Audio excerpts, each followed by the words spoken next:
Hi, I'm Catherine from LondonHiker.com and welcome to my 5-day crash course in Britain's best hiking.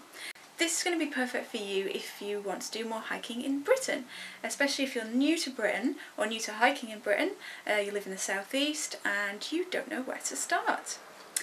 As for me, I have lived in London for 15 years and my story is that after about 5 years of living in London I started to get a bit of cabin fever, and it was really exciting living in this amazing city, but I really felt like I was missing out on something really important. I used to do a lot of walking when I was younger, when I was growing up with my parents, and we always used to go for walks, but in my London life I just couldn't see how it was possible because the city just seemed so big and all-encompassing that it was impossible to escape it.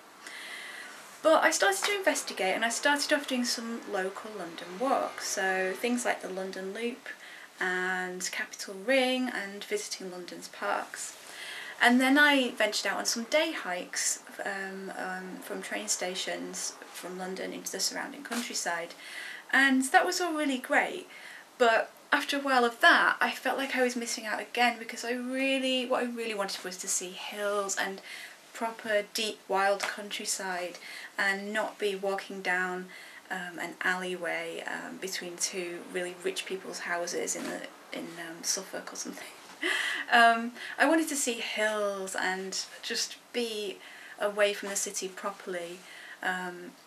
So what really changed it for me was finding out that I could get to some amazing places in an evening, or even less than 2 hours in some cases, and it blew my mind because that opened up a whole new world to me of exploring Britain and hiking in Britain. So day one of the 5-day crash course is your passport to the parks, and these are the national parks. If you've got no idea about where to hike in Britain, or you're not sure where to start, this is a great place to begin. There are 15 national parks and they are gorgeous, as you would imagine.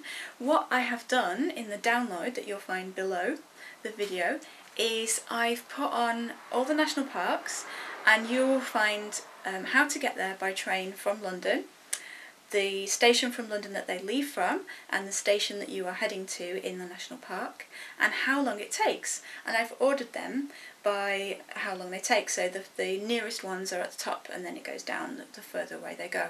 So this will help you decide which national parks to focus on and how long, depending on how long you want to travel for. So download your passport to the parks below and look out for day 2, which is Munros, Mountains and Marilyns. So see you tomorrow.